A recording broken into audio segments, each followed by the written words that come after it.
Gas सिलेंडरों का जो डीलर होता है, बहुत से मुसलमान डीलर्स हैं, तो गैस सिलेंडरों का डीलर अपने ज़कात में कैसे हिसाब लगाएगा और किस चीज़ का हिसाब लगाएगा, इसकी तफसील इसके अंदर देखिए। चुनांचे जो शख्स गैस सिलेंडर सप्लाई करने का डीलर है, मुसलमान है, यानी गैस कंपनी से गैस खरीद कर सारिफिन को गैस सप्लाई करता है, घर घर पहुंचाता है अपने मकान से या अपने दुकान से या अपनी फैक्ट्री से या जहां कहीं भी उसने रख रखा है एजेंसी, तो वहां से सप्लाई करता है। तो वो अपनी ज़कात का हिसाब सिलेंडरों की मालियत से नहीं लगाएगा। जो असल सिलेंडर है उस असल सिलेंडर से हिसाब नहीं लगाएगा कि मसलन एक सिलेंडर की कीमत है 3,000 रुपया, तो अब सिलेंडर की कीमत से हिसाब नहीं लगाएगा, बल्कि सिलेंडरों में जो मौजूदा गैस की कीमत है उस गैस की कीमत के एतबार से उस पर ज़कात का वजूब नाफिज होगा। मसलन उस गैस के अंदर 14 किलो या जितना भी गैस आता है, तो अब उस गैस की जो कीमत है मौजूदा दौर में, उस गैस की जो कीमत है वो देखी जाएगी। मसलन आज के दौर में, आज जो है समझिए 12 तारीख 7वां महीना 2022 जुलाई का महीना चल रहा है, तो आज के डेट में 1100-1200 रुपया या 1000 रुपया सिलेंडर की कीमत चल रही है। गैस की, सिलेंडर की नहीं बता रहा मैं, गैस की जो कीमत है ये हर दौर में आगे पीछे होता रहता है। तो इस एतबार से जो गैस का डीलर है, ये इसकी जो कीमत है आज के दौर में 1100 रुपये या 1200 रुपये जो भी कीमत है, तो उस मौजूदा कीमत के हिसाब से उस पर ज़कात का वजूब होगा, ना कि सिलेंडर की कीमत है। सिलेंडर जो लोहा है, सिलेंडर जो बाटला जिसको कहते हैं, उसका एतबार नहीं करेंगे। अलबत्ता जो सिलेंडर, ये तो एक सूरत होगी। दूसरी सूरत ये कि जो सिलेंडर माँ गैस के फरोख्त होते हैं, मसलन बहुत से ऐसे सिलेंडर्स होते हैं जो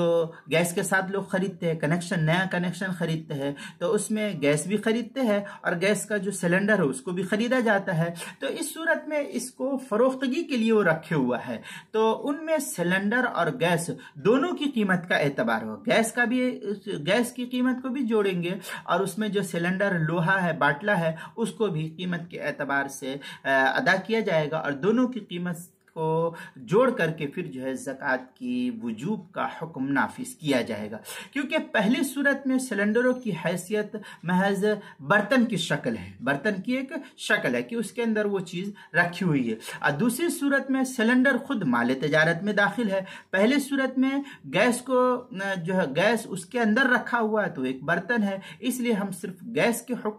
के ऊपर हुक्म नाफिज किए हुए थे शरीयत के एतबार से। अब दूसरी सूरत में चूंकि बर्तन और सिलेंडर, बर्तन और उसके अंदर रखी हुई जो गैस है, ये दोनों ही तिजारत के अंदर दाखिल है, इसलिए यहाँ फुक़हा लिखते हैं कि ये दोनों सूरतों में ये पहला हुक्म अलग है, दूसरा हुक्म अलग है। अगर ना समझ में आए तो आप फिर इस वीडियो को 80-9 देखें और फिर समझने की कोशिश करें कि पहली सूरत में हुक्म क्या है और दूसरी सूरत में हुक्म क्या है। पहली सूरत में यह है कि हिसाब जो है गैस की कीमत के एतबार से होगा जो उसके अंदर है, और पहली सूरत में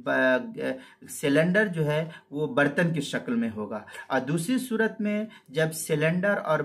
गैस दोनों ही जो तिजारत के लिए है, क्योंकि दोनों ही तिजारत के लिए रखी हुई चीज़ है। बहरहाल ये तफसील इसके अंदर थी, जिस तफसील को फतावा शामी में इस तरीके से नकल किया, वक़वारीरुल अत्तारैन इन कान मिन गर्दिल मुश्तरी बिबैइहा बिहा फफीहा ज़कात व इल्ला फला। ये फतावा शामी की इबारत है, तीसरी सफ़ा 183, मुहक्कक व मुदल्लल जदीद मसाइल उसके सफ़ा 146, मरगूबुल फतावा तीसरी जिल्द सफ़ा 339, किताबुल मसाइल दूसरी जिल्द सफ़ा 218 पर इसको नकल किया, वहाँ देख सकते हैं।